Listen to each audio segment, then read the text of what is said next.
안녕하세요. 한자 천재 연쌤입니다.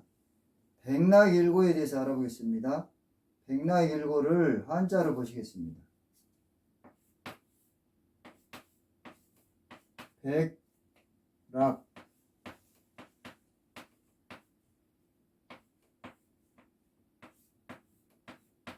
일고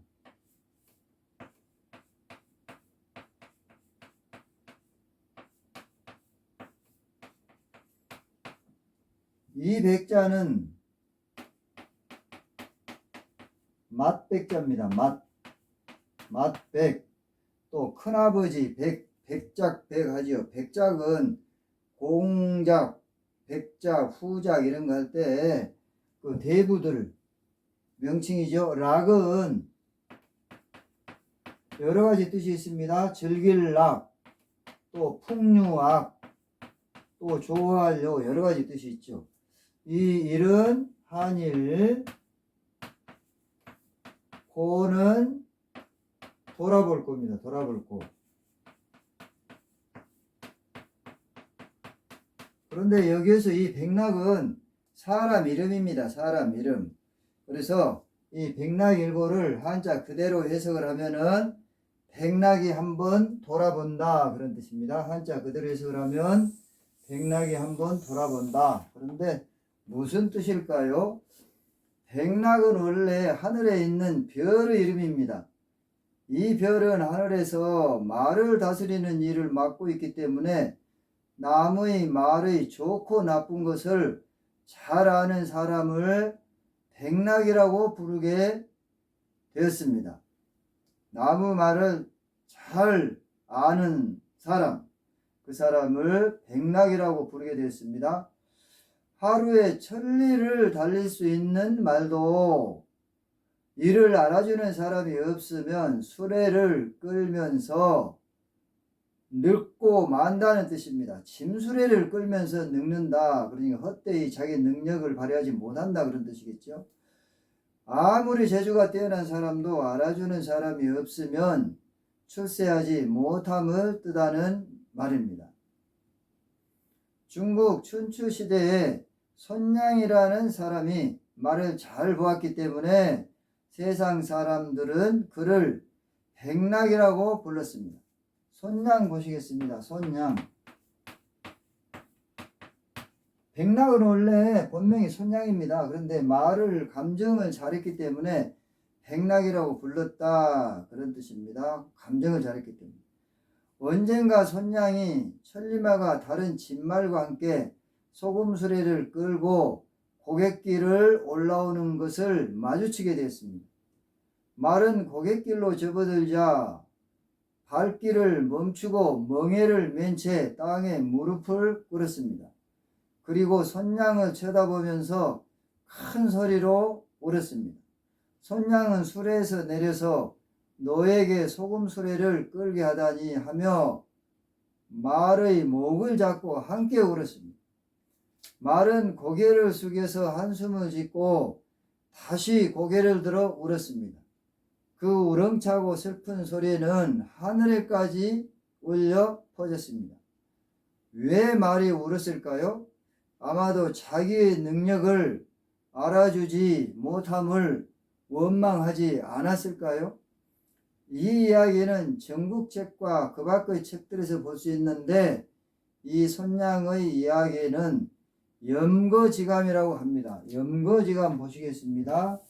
염거지감.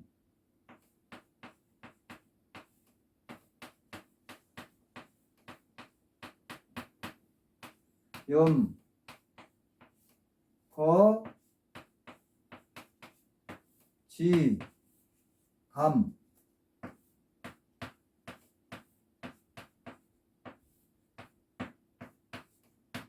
이 한자는 소금염자입니다. 소금염. 소금염자입니다. 소금염. 염거지감. 소금염. 술에 거자죠. 이 한자는 보통 어조사지라고 하는데 여기에서는 무엇무엇의 그런 뜻입니다. 무엇무엇의. 이 감자는 한할 감. 한한다는 이야기는 원망한다는 뜻입니다. 원망한다. 그래서 이 염거지감을 한자 그대로 해석을 하면은 소금수레의 원한, 소금수레의 한탄, 그런 뜻이겠죠. 즉 소금수레의 원한이라고 해서 재주 있는 사람이 때를 만나지 못하고 아까운 재주를 썩히면서 고생하는 것에 비유되기도 합니다. 백낙과 천리마 이야기는 꽤 오랜 옛날부터 전해오고 있는데 가장 널리 알려진 것은 한유의 잡설에 나와 있습니다. 잡설은 수필과 같은 것입니다. 잡설은 수필과 비슷한 것입니다. 한유를 보실까요?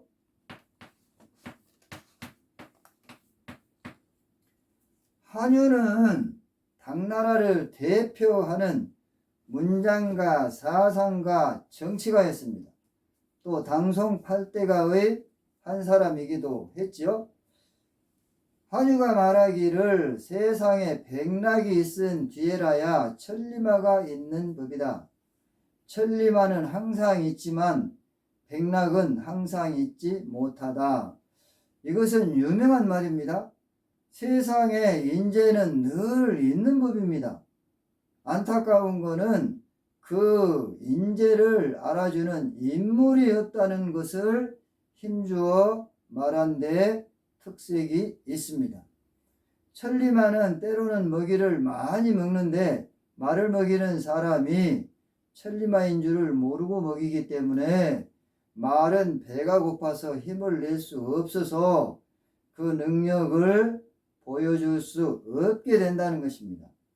아무리 재능이 있는 사람일지라도 그 재능을 보여줄 수 있는 조건이 이루어지지 못하면 보통 사람보다 오히려 더 못해 보일 경우도 있다는 것을 비유해 말한 것입니다. 한신 같은 재주도 장량과 소화만이 알았습니다. 한신 보시겠습니다. 한신. 한신은 중국 초나라와 한나라가 패권을 다투고 있을 때 전한의 장군이고 정치가였습니다. 중국 역사에서 손꼽히는 명장이었습니다. 또 한고조 유방의 부하였죠. 장량 보시겠습니다. 장량. 장량은 널리 이름이 알려진 인물이죠. 장량은 중국의 전국시대에 초나라와 한나라가 패권을 다투고 있을 때 전한의 전략가 정치가였습니다.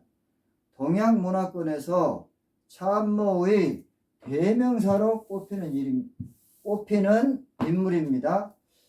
범증 같은 모사도 항우 밑에서는 아무 소용이 없었습니다. 범증 보시겠습니다. 범증. 범증도 사람입니다. 범증이 나오면은 또 항우도 같이 나오는 경우가 많이 있습니다. 범증은 중국 초나라와 한나라가 전쟁을 하고 있을 때 항우의 참모였던 사람입니다. 또 항우를 보실까요? 항우도 이름이 꽤 있는 분이죠. 중국 진나라 말기의 군인이었습니다. 초나라와 한나라가 전쟁을 하고 있을 때 초나라의 군주였습니다. 전국책에 또 이런 이야기가 있습니다. 어떤 사람이 백낙을 만나서 말하기를 제게 준마가 한 필 있어서 지난번에 팔려고 했습니다. 그러나 사흘이나 저작거리에 내놓았지만 누구 한 사람 거들떠보지도 않았습니다. 청컨대 제 말을 한번 살펴봐 주십시오. 사례는 충분히 하겠습니다. 그래서 백낙이 가서 그 말을 한번 살펴보고는 돌아갔습니다. 그러자 갑자기 말값이 10배로 치솟으면서 서로 사겠다고 아우성을 쳤다는 것입니다. 이 이야기에서 백낙이 한번 돌아보았다는 고사성어가 나왔는데 아무리 재능이 뛰어난 사람도 사람의 인정을 받아야 그 가치가 드러난다는 뜻으로 사용되고 있습니다. 우리 일상생활에서 백락일고처럼 누군가의 능력을 알아주고 인정해주는 사람이 있을 때 그 사람의 잠재력이 빛을 발해서 성공을 거두는 경우가 많습니다. 그러므로 우리는 누군가의 잠재력을 발견할 수 있는 눈을 가지려고 노력해야 합니다. 또한 자신의 잠재력을 믿고 최선을 다해서 열심히 노력하면 언젠가는 반드시 자신의 능력을 인정해 줄 백락 같은 사람을 만날 수 있을 것입니다. 구독을 꾹 눌러주시면 고맙겠습니다. 그러면 백락일고와 비슷한 성어를 보시겠습니다. 백락상마라는 말이 있습니다. 백락상마. 백락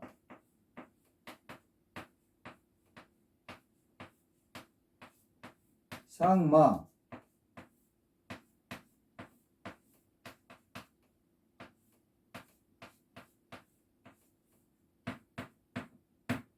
백락상마.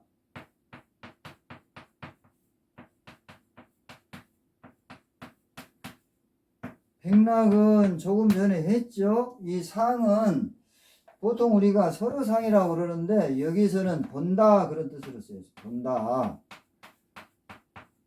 상자는 여러 가지 뜻이 있습니다. 서로라는 뜻도 있고 본다는 뜻도 있고 또 재상이라는 뜻도 있고 그렇습니다. 그런데 여기서는 본다는 뜻으로 쓰였는데 무엇을 본다는 말입니까? 말의 관상을 본다는 뜻입니다. 관상. 우리가 사람 관상 볼 때도 이 상자를 씁니다. 마는 말마자지요. 그래서 백락상마 그러면은 백락이 말의 관상을 본다 그런 뜻이 되겠습니다. 또 백락일고와 비슷한 백락일고와 연관이 있는 한자 성어에 어떤 게 있을까요? 기복염거라는 성어가 있습니다. 기복염거. 기. 이 기자는 천리마기입니다. 천리마기. 기. 복.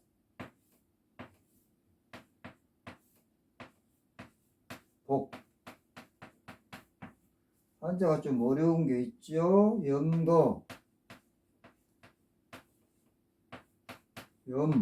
염은 아까 한번 보셨죠? 소금 염자입니다.